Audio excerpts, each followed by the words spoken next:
آ جائے ٹکرانا ضروری ہے، ارے وصولوں پر اگر آ جائے ٹکرانا ضروری ہے، اور جو زندہ ہو تو پھر زندہ نظر آنا ضروری ہے۔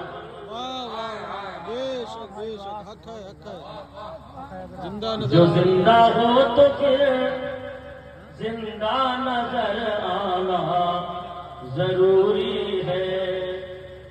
اور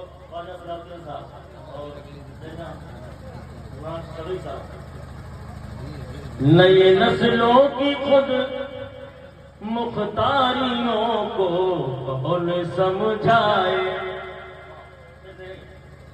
نئی نسلوں کی خود مختاریوں کو کون سمجھائے، ارے نئی نسلوں کی خود مختاریوں کو کون سمجھائے، کہاں سے بچ کے چلنا ہے کہاں جانا ضرور،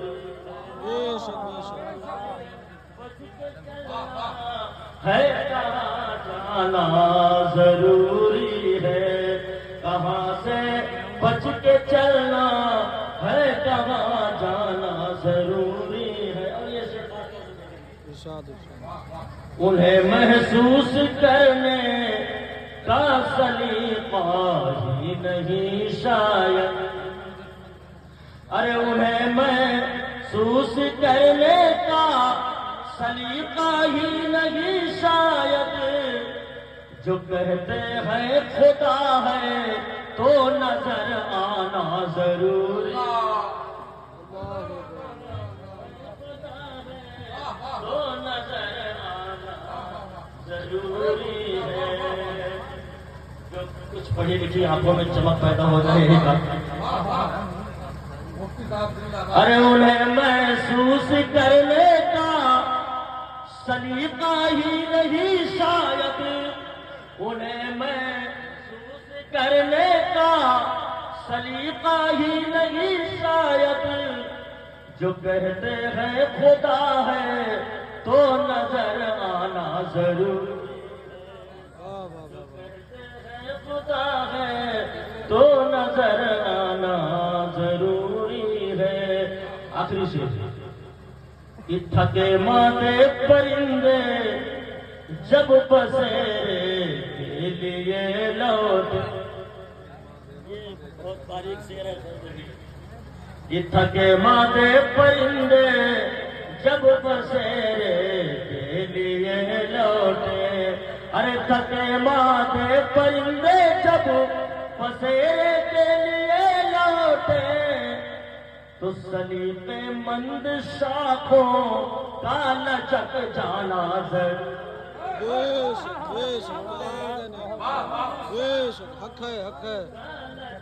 جانا ضروری ہے۔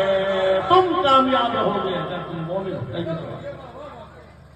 کہ تھکے ماندے پرندے جب بسیرے کے لیے لوٹے، ارے تھکے ماندے پرندے جب بسیرے کے لیے لوٹے، تو سلیقہ مند شاخوں کا لچک جانا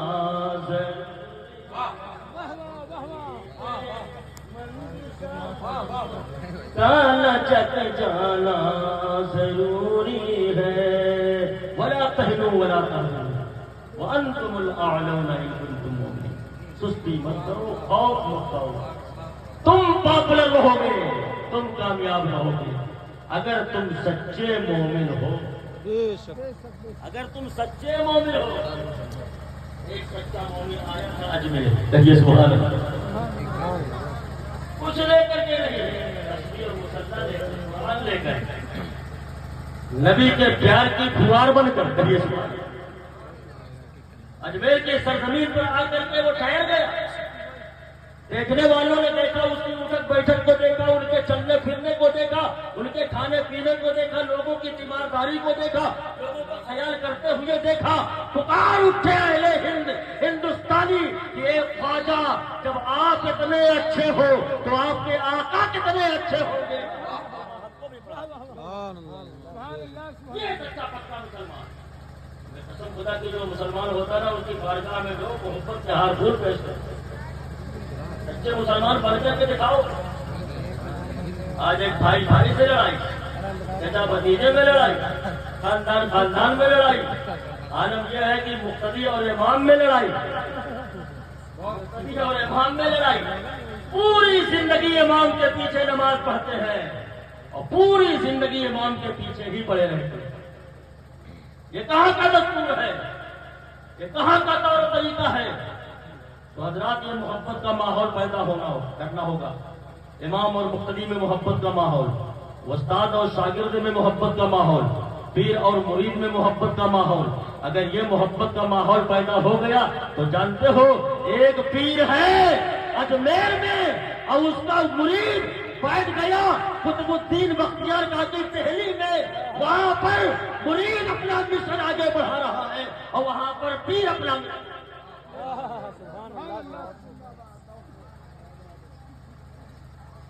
نگاہوں سے دیکھا وہ نہیں کر دیا. یہ ہے پیری, یہ ہے مریدی. کہیے سبحان. نگاہوں سے دیکھا پلا دیا. آج صرف لیا جاتا ہے, دیا نہیں جاتا. صرف لیا جاتا ہے, دیا نہیں جاتا. اور لانے والا کہاں سے لا رہا دیکھا نہیں جاتا. دونوں چیزیں دیکھنا ضروری ہے. قسم خدا کی کل میدان محشر میں ایک شرابی مرید اپنے پیر کا دامن خود ہی پکڑ لے گا کہ پیر صاحب ہم تو نذرانہ دیتے رہے اور شراب کی بھٹی ہم چلاتے رہے, آپ نے ہم کو روکا نہیں. تو کل میدان محشر میں وہ مرید خود ہی اپنے پیر کو پکڑ لے گا اور مرید جنت میں چلا جائے گا اور پیر کا ٹھکانہ جہنم ہوگا. صحیح اصلاح ہونی چاہیے, صحیح ماحول ہونا چاہیے. درسگاہوں کا ماحول ہو یا خانقاہوں کا ماحول ہو. قسم خدا کی آج دونوں چیزوں کو الگ بھی کرنے کی کوشش ہو رہی ہے. جو عالم ہوتا ہے وہی سچا پکا صوفی ہوتا ہے. علم کو ہٹا دیا جائے تو صوفیت کیا حال ہے. ولایت کا بھی پہلا سینہ علم ہے. بغیر علم کے کوئی ولی نہیں بن سکتا.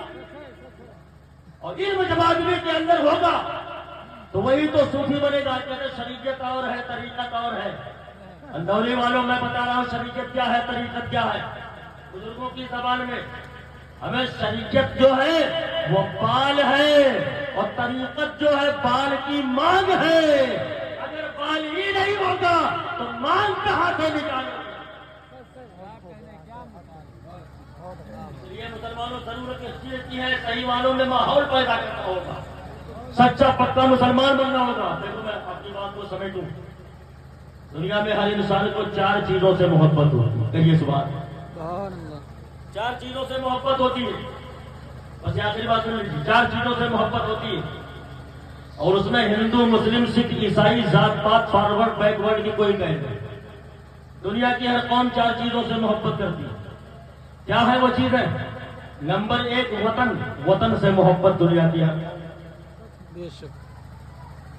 وطن سے محبت دنیا کی ہر قوم کرتی ہے. پاگل آدمی اگر جنگل میں پیدا ہو جاتا ہے اور کہیں ادھر ادھر چلا جائے تو وہ پاگل بھی اپنی جنم بھومی کی طرف لوٹ آتا.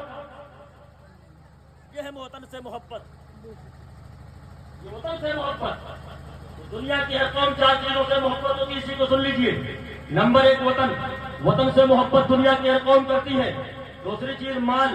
مال سے محبت دنیا کی ہر قوم کرتی ہے. تیسری چیز اولاد. اولاد سے محبت دنیا کی ہر قوم کرتی ہے. چوتھی چیز اپنی جان. جان سے محبت دنیا کا ہر انسان.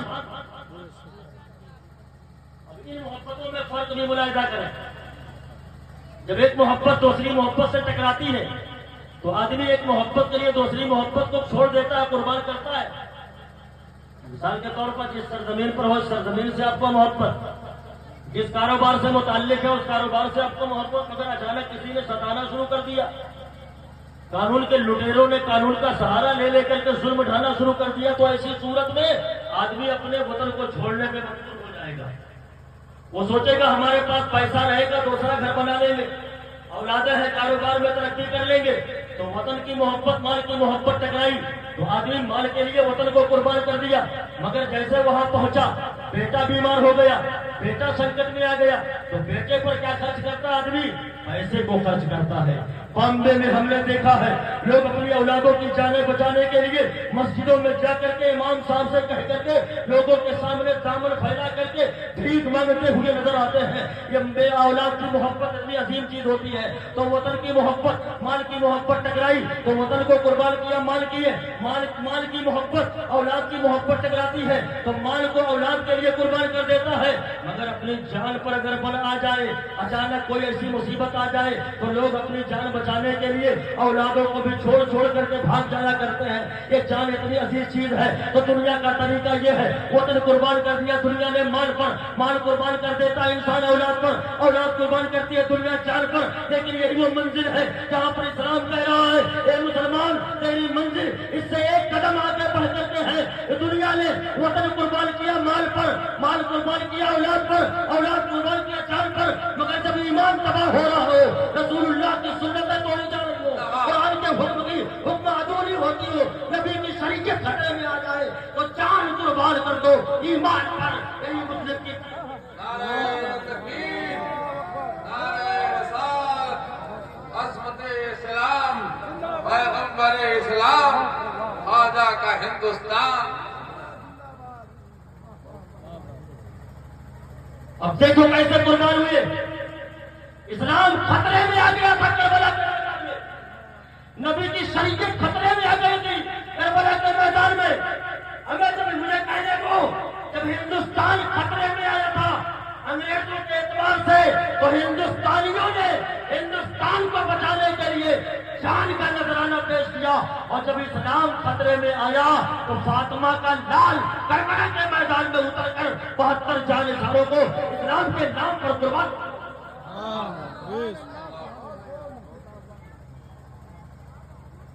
وطن سے محبت, مال سے محبت, اولاد سے محبت, جان سے محبت, اور ان تمام چیزوں سے زیادہ نبی کی شریعت سے. جان مانگو تو جان دیں گے, مال مانگو تو مال دیں گے, مگر یہ ہم سے کبھی نہ ہوگا نبی کا چاہو جلال. کیا بات ہے. یاد رکھنا مسلمانوں, صرف اسلام نعرے بازی کی بنیاد پر دنیا میں نہیں گیا. اسلام کیریکٹر کا نام ہے, اسلام تہذیب و تمدن کا نام ہے. اور میرے آقا نے اسلام کے کیریکٹر کی سما صحابہ کرام کے اندر بھر دی تھی. صحابہ کرام کو اس کے نبوت کا جام پلا دیا تھا. مصر کی سرزمین پر جب رسول اللہ کے صحابیوں نے اسلام کا پرچم لہرایا تھا تو مصریوں نے کہا تھا اگر مسلمانوں کی فوج ہمارے سماج سے بغیر چھیڑ چھاڑ کیے ہوئے گزر جائے گی تو بغیر نئے مصر حوالے کر دیں گے. مگر جانتے ہو کیا کیا تھا؟ چاروں طرف حسینہ نے جہاں کو کھڑا کر دیا تھا. شریعت مطہرہ کا احترام کرنے والے فوجیوں نے حسیناؤں کی طرف نگاہیں نہ اٹھا کر مارچ کر دیا. اس پار سے اس پار گزر گئے, حسین عورتیں ترستی رہ گئی. کاش مسلمان فوجی ہماری طرف نگاہیں غلط اٹھا کر اپنے وصولوں سے ہٹ جاتے, اپنے نبی کی شریعت سے ہٹ جاتے. مگر ان فوجیوں کو اللہ کے حکم کا ڈر تھا. وہ فوجی اپنے مالک کے سچے اطاعت گزار تھے. اب میں یہیں پر کہوں, ارے جو لوگ محبوب کے حقیقی جلوے دیکھے ان کی نگاہیں حسینہ نے جہاں کو کیا دیکھے, جو لوگ اسلام کی سچی لالائیاں دیکھے وہ زمانے کی زلف برہم کیا دیکھے, جو لوگ اپنی نگاہوں کو رسول اللہ کا حسین چہرہ دیکھنے میں گم کیے ہوئے ہو وہ زمانے کی جمال جہاں آرا کی پرواہ کیا کرے. رسول اللہ ایسے عاشق تھے, ایسے اطاعت گزار تھے, جہاں جہاں مصطفیٰ نے ان کو آزمایا ہے تو انہوں نے ثابت کیا ہے اپنے حسن و عمل کے ذریعے. ہماری طبیعت نبی کی شریعت کے قالب میں ڈھل چکی ہے, ہماری زندگی بندگی پروردگار کی مظہر بن چکی ہے. اسی لیے ان کے بارے میں قرآن کہتا ہے رضی اللہ عنہم ورضوا عنہ, اللہ ان سے راضی ہے. ان کے بارے میں قرآن کہتا ہے وہ اللہ سے راضی ہے, اللہ ان سے راضی ہے. اے مسلمانوں, انہیں کے نقش قدم پر چلنے کی دعا ہم نماز میں کرتے ہیں. ہر نمازی نماز میں انہی کے نقش قدم پر چلنے کی دعا کرتا ہے. کیا کہہ کر؟ اہدنا الصراط المستقیم کہہ کر. عملی طور پر اتارو اس چیز کو. صرف زبان سے کہو نہیں، عمل کی دھرتی پر اترو. زبان سے نعرہ لگانا اور ہے اور عمل کی دھرتی پر اترنا اور ہے. عمل کی دھرتی پر جب انسان اترتا ہے تو جانتے ہو صدق مقال رزق حلال. عمل کی دھرتی پر جب آدمی اترتا ہے، اس لیے ان کے نقش قدم پر چلنے کی دعا نماز میں جا کر کرتے ہو کہ ہم کو ان کے نقش قدم پر چلا. تو باہر بھی یہی نظریہ ہونا چاہیے. مسجد سے لے کر بازار تک، بازار سے لے کر کھیت کھلیان تک، ہر جگہ یہی نظریہ ہونا چاہیے کہ ہم کو ان کے نقش قدم پر چلا. خواجہ غریب نواز کے نقش قدم پر چلا، مخدوم اشرف جاگیر سمنانی کے نقش قدم پر چلا، اور محمد بن قاسم کے نقش قدم پر چلا. وہ محمد بن قاسم جن کے کردار کو دیکھ کر کے سندھیوں نے کہا تھا کہ جب چھوٹے محمد کا یہ عالم ہے تو بڑے محمد چھوٹے محمد کا یہ عالم ہے تو بڑے محمد کا کیا عالم ہے. یہ کردار اپناؤ، محبت کا ماحول پیدا کرو، محبت سے لوگوں کے دلوں کو فتح کرو. ایک ہے امت اجابت، ایک امت دعوت. امت اجابت کو جنہوں نے کلمہ پڑھ لیا، اور امت دعوت کو جنہوں نے کلمہ نہیں پڑھا وہ بھی رسول اللہ کے امتی کہیے. لیکن یہ ہے کہ امت دعوت کا کام یہ ہے، امت اجابت کا کام یہ ہے کہ اپنی دعوت کو امت اجابت، امت دعوت تک پہنچائے. بھاری لگ رہا ہے کیا آپ لوگ؟ امت اجابت کا کام یہ ہے کہ اپنی دعوت کو امت دعوت تک پہنچائے. لیکن اس گھر کو آگ لگ گئی گھر کے چراغ سے، اس گھر کو آگ لگ گئی گھر کے چراغ سے. جب آپس میں ہم کچھ ہی الجھ گئے، بھائی بھائی سے الجھ گیا، چچا بھتیجے سے الجھ گیا، لوگ آپس میں متحد ہو گئے، آپس میں متحد نہ ہو سکے اور آپس میں اختلاف پیدا کر لیا. عالم یہ ہوا، ٹوپی کی بھر جملہ دے رہا ہوں، ٹوپی کی بنیاد پر، داڑھی کی بنیاد پر آج ستایا جا رہا ہے، ستایا گیا. یہ مسلمان ہے، اگر یہاں پر ستایا گیا یہ مسلمان ہے، قبر میں مارا جائے گا کہ تم مسلمان کیوں نہیں. یہاں تو یہ کہ آج مسلمان تھا، قبر میں اس لیے مارے جاؤ گے تو مسلمان کیوں نہیں. تو اس لیے صحیح معنوں میں بن جاؤ مسلمان. یہاں کی زندگی کسی طریقے سے گزر جائے گی، وہاں کی زندگی اگر برزخی زندگی آسان ہو گئی تو یاد رکھنا مسلمانوں، پھر آدمی کا بیڑا پار ہو جائے گا. امتیاز خان اللہ تبارک و تعالیٰ ان کو جنت الفردوس میں اعلیٰ سے اعلیٰ مقام عطا فرمائے. ان کے روح کے ایصال ثواب کے لیے